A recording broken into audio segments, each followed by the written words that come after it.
आज की वीडियो रहने वाली है बेल्जियम के टूरिस्ट वीज़ा के बारे में। और बेल्जियम का वीज़ा अप्लाई करने के लिए जब भी आप वीएफएस सेंटर में जाते हैं, वीएफएस सेंटर से आपको लौट के अपने घर आ जाना होता है और वहाँ पे आपकी सारी के सारी डॉक्यूमेंटेशन सबमिट हो जाती है और बायोमेट्रिक हो जाती हैं। बायोमेट्रिक हो जाने के बाद जितने भी एम्बेसी में डॉक्यूमेंट जाने होते हैं वो एम्बेसी में चले जाते हैं और एम्बेसी में सिर्फ और सिर्फ आपके डॉक्यूमेंट जाते हैं। तो एक चीज़ इंश्योर करना कि जब भी आपने टूरिस्ट वीज़ा अप्लाई करना है, अपनी जितनी भी रिक्वायरमेंट है बहुत अच्छे से समझ लेना, पूरी कर लेना, क्योंकि रिक्वायरमेंट के बेस पे ही ये वीज़ा आपको मिलने वाला है। तो रिक्वायरमेंट बहुत अच्छे से आपको इस वीडियो में आगे एक्सप्लेन करने वाला हूँ। आपने पूरी वीडियो शुरू से लेकर एंड तक बहुत ध्यान से देखनी है। तो चलिए अभी रिक्वायरमेंट की तरफ चलते हैं। सबसे पहले हम उन चीज़ों के बारे में बात करेंगे कि जो आपकी प्रोफाइल को इम्पोर्टेंट डॉक्यूमेंट्स हैं, जिनको अगर आप पूरा कर लेते हो तो आपको ना तो 5 लाख देने पड़ेंगे ना 10 लाख देने पड़ेंगे। आपका बहुत कम पैसे में वीज़ा अप्लाई हो जाएगा।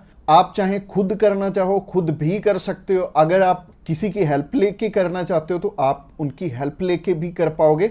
बस बात यह है कि आपकी तरफ से जो जो डॉक्यूमेंट्स चाहिए वो अच्छे से फुलफिल होने चाहिए और उन्हीं के बेस पे वीज़ा आपको एक एम्बेसी देती है या नहीं देती। तो अगर आप भी चाहते हो कि कम पैसे में वीज़ा अप्लाई हो जाए तो सबसे पहले आपकी तरफ से जो डॉक्यूमेंट रिक्वायर्ड है वो है आपका पासपोर्ट। पासपोर्ट में वैलिडिटी होनी चाहिए 6 मंथ की।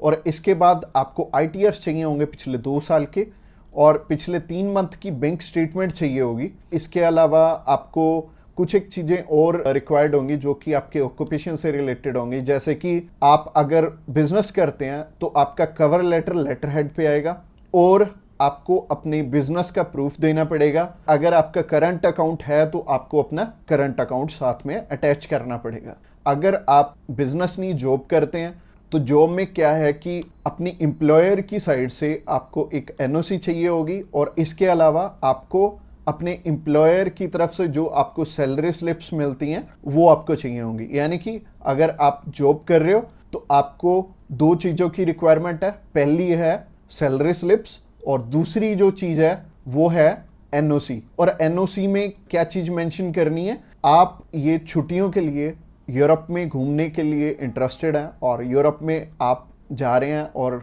इतनी डेट से इतनी डेट तक आपकी कंपनी को कोई प्रॉब्लम नहीं है, वो आपको छुट्टी दे सकती है और इतनी तारीख से आप रीज्वाइन कर रहे हैं। तो इससे क्या होगा कि आपका टाइज स्ट्रांग हो जाएगा। जब भी हम बात करें अपने बिजनेस, अगर किसी का यहाँ पे स्ट्रांग है या फिर अगर मान लो जॉब अच्छी आप कर रहे हो, अच्छी सैलरी मिल रही है, तो आपका बहुत इजीली वीज़ा लग जाता है। जो कि टूरिस्ट वीज़ा में आपको भी पता है कि पैसे बहुत कम खर्चा आता है और मेनली ये ही डॉक्यूमेंट्स हैं जो कि मच इम्पोर्टेंट हैं। और इसके अलावा बाकी तो डॉक्यूमेंट फोटो स्टेट करवाने वाले हैं। यानी कि अगर आप मैरिड हैं तो मैरिज सर्टिफिकेट चाहिए होगा, अगर आपके बच्चे भी हैं तो उनका बर्थ सर्टिफिकेट चाहिए होगा। इसके अलावा अगर कोई स्टूडेंट जाना चाहता है तो उसके मम्मी पापा उसे स्पॉन्सर कर सकते हैं। प्लस उन्हें स्कूल से एनओसी लेनी पड़ेगी कि उनके स्कूल को या फिर कॉलेज को कोई प्रॉब्लम नहीं है कि कोई भी पर्सन अगर जाना चाहता है, कोई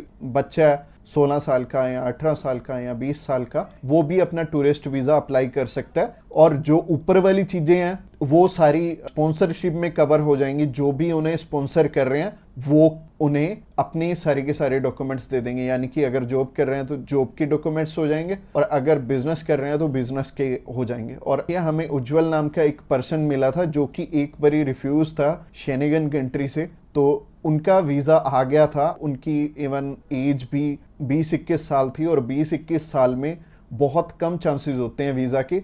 बट अगर जो आपको स्पॉन्सर कर रहा है उनके साथ अप्लाई कर लेंगे तो अच्छा रहेगा। तो ऐसे करके उज्जवल और उनकी मदर का वीज़ा आ गया था और उन्होंने अपने मामू के पास जाना था। उन दोनों ने इकट्ठे ही ट्रैवल कर लिया, उनकी मदर ने भी उनके साथ ट्रैवल कर लिया और मदर लौट के वापस इंडिया आ गए थे और बहुत अच्छा रहा उनके लिए और बहुत कम पैसे में उनका अप्लाई हो गया था। उनका वीज़ा 15,500 रुपये में अप्लाई हुआ था। इसके अलावा ये जितनी भी रिक्वायरमेंट मैंने आपको बताई हैं इनमें से मच इम्पोर्टेंट जो हैं वो हैं आपका ऑक्यूपेशनल प्रूफ, आपके आईटीआर्स और आपका बैंक बैलेंस। ये तीनों चीज़ें बहुत इंपॉर्टेंट हैं और ये आपस में मैच भी कर रही होनी चाहिए तो ही आपका वीज़ा आएगा, अगर ये तीनों चीज़ें आपस में मैच कर रही हैं। और ये चीज़ आपको मैं वीडियो में तो बिल्कुल भी एक्सप्लेन नहीं कर पाऊंगा। वैसे ही ये वीडियो आई थिंक 7 से 8-10 मिनट की हो जाएगी, और अगर मैं इसी वीडियो में एक्सप्लेन करने लगूंगा तो बहुत बोरिंग हो जाएगा और आपको हो सकता है आपके प्रोफेशन के हिसाब से समझ भी ना आए। तो आप क्या कर सकते हैं, तो आप अभी हमें कॉल कर सकते हैं या फिर व्हाट्सएप पे मैसेज भी कर सकते हैं। और व्हाट्सएप पे मैसेज करना चाहते हैं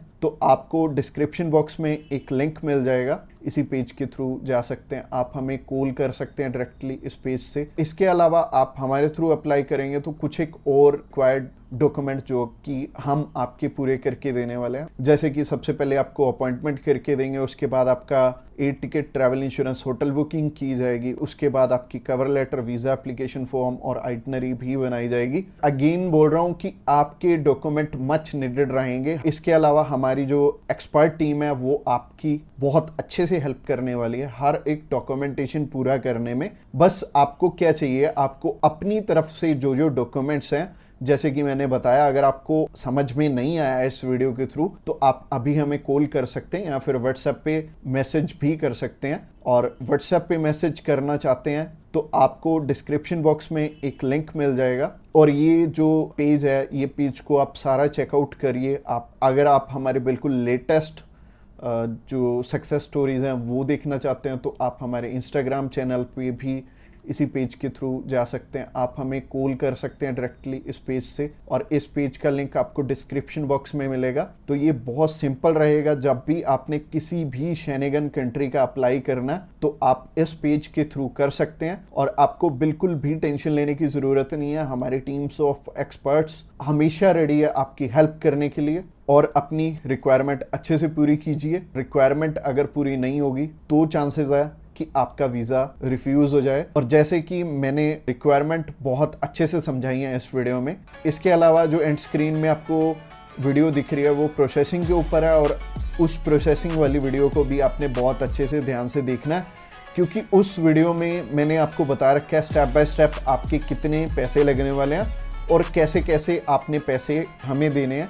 अगर आप हमारे थ्रू अप्लाई करना चाहते हो तो अगली वीडियो भी आपको देखनी जरूरी है। Thanks a lot for watching this video till the end.